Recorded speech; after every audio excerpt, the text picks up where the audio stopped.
Konnichiwa!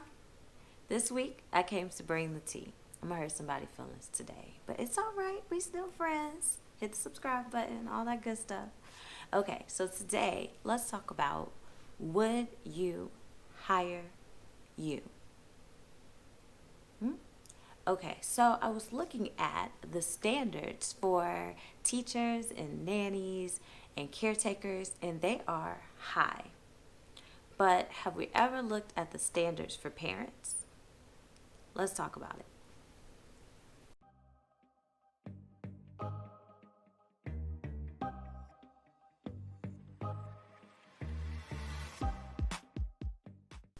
Okay, so I really do want to dive in and talk about would you hire you? That's been on my mind for a little while as I look at other parents that I've seen with their children interacting, what they do or what they don't do, and how I would handle the situation or not. I'm not judging anybody or saying to just change your parenting style or that I'm better than anybody, because trust me, we just spent the whole winter vacation doing absolutely nothing. And when I say nothing, I mean with a capital N. Y'all know y'all didn't see me on Instagram with no pictures. Y'all didn't see me on Facebook with nothing, because why? We was sitting on this couch, honey, resting. So I'm not judging anybody. I'm just saying sometimes when you change your mindset, it will help you change your actions. So if you think of yourself as a parent, you're like, you really got to do too much. You just got to provide for their needs. But if you change it, your mindset, and start thinking about yourself as somebody that you want to influence your child, somebody that you would hire to watch your children during the day, somebody that, you know, we start looking at these professionals that we hire. We get so mad when they do some of the same stuff that you just did yesterday. Ooh, yeah. I saw when you hit your baby head on that on the top of that car. You did that. That was you.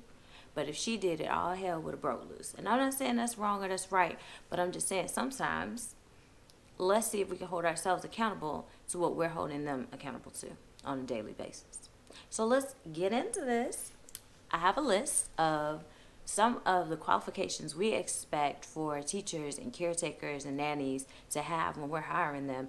And we expect them to uphold that 8 hours a day, 5 days a week. So that's more than you see your child, right? Okay. So they need to be genuine. They need to have a genuine love of children. They need to be kind, patient, enthusiasm, fun.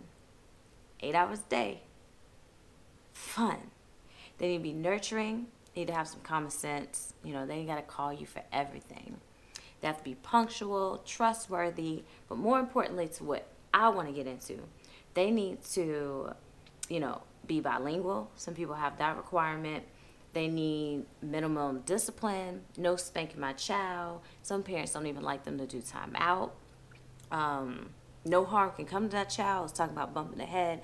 You need to call me if they get a scratch, they get a new red spot, anything happen to my child, call me.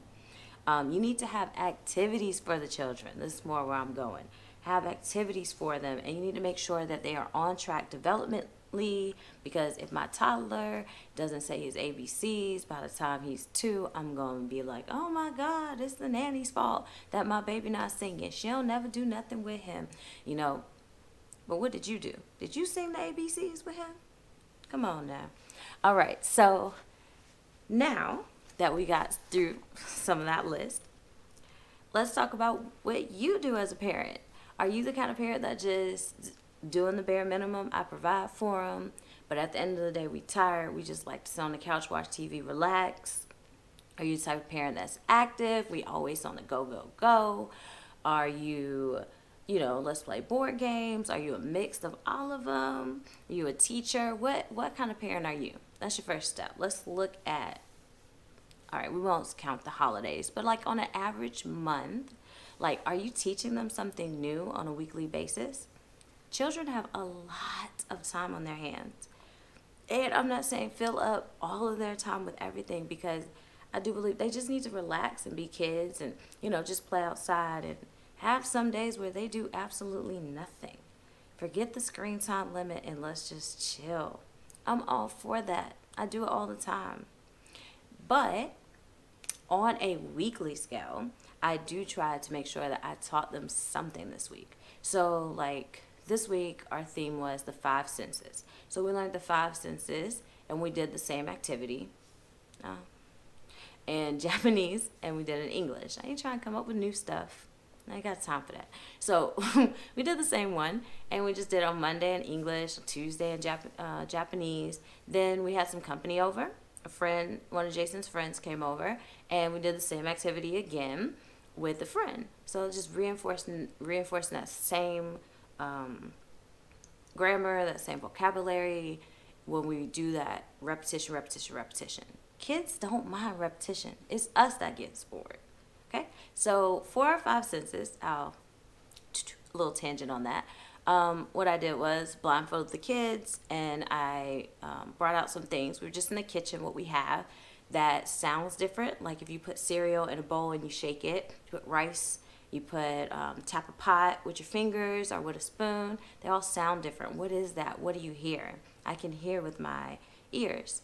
Then we smelled different things. I had some tea, some soap. Just what you have in your kitchen that smells different. Lemons, you got garlic, you got onions, sharp smells. Taste, something sour, something sweet. Touch, something hot, something cold. You got some ice, put some warm water out. I put a peppermint, and you just change it up, And it was just all things that I had in the house, and then afterwards put it right back, where it was. A simple activity, and they learned it in two languages, and then of course after we're talking about it, how'd you feel about it? Was it fun? Oh my goodness, all of that in both languages. So it doesn't take much to do an activity or to teach them something for the week, but just try to be mindful because I know that a week could slip by and you haven't done anything with them. It's really easy to let that happen. So back to would you hire you? So we want these caretakers to have activities ready, be fun, be engaging, don't fall asleep on the job, don't discipline my child.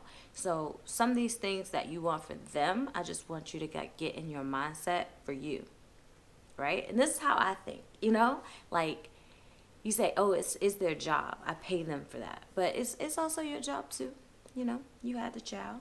And for some of us, we're stay-at-home mothers, so part of our job is child rearing as well as taking care of the house. So part of the child rearing job is kind of like set up your routine and your morning routine like a daycare would.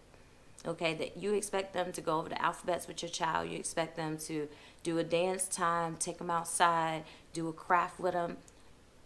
All right, I also expect you to do that. And if they can do that, you can, and you actually have only less children than them, so boom, boom, boom, I'm gonna say it. I don't see why we can't add that bilingual aspect into the day.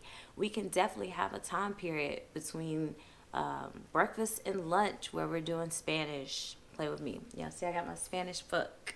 We're starting Spanish. Yes. Who's starting Spanish with me? Comment below, let me know so we can, pool our resources together. What you using? I'm gonna tell you what we're using, and we're gonna learn together. Ours is a slow moving. We ain't trying to jump in head first. So this month is all about listening only. So we're just gonna listen an hour a day to some Spanish fun. Baby Bus, Pink Phone comes in Spanish. I know this is a tangent, but if you're on board with me, then I know that was good for you to hear. All right. So, by the way, I would hire me. Would you hire you? Let me know in the comments. Okay, so that's pretty much what I have for you today. I just really want you to change your mindset. Think about what you're doing with your children. Are you actually talking to them? Are you actually playing with them? I mean intentional play. Not just, I took them to the park. Now I'm sitting over here and they're playing. Like, go play with them. Run around, play tag with them. It's fun. You need a little bit of exercise anyway. It's good for your brain and your body too. So go run with them, enjoy them, be their friend. I can't emphasize that enough. I know a lot of people who are not actually friends with their kids. I care for them, I love them, but do you like them? Do you like them? Do you know them? You sit down and have a conversation with them. And if you can sit down and have a conversation with them English, you know what I'm saying? You can sit down and have a conversation with them in your second language. Get to know their likes and then cater to that. So let's be hireable in 2020. Yes. So, yeah, check out what you would want your teacher, your child's caretaker to do, and try to add that into your daily routine. All right, that's my 2 cents for the week. Johnny.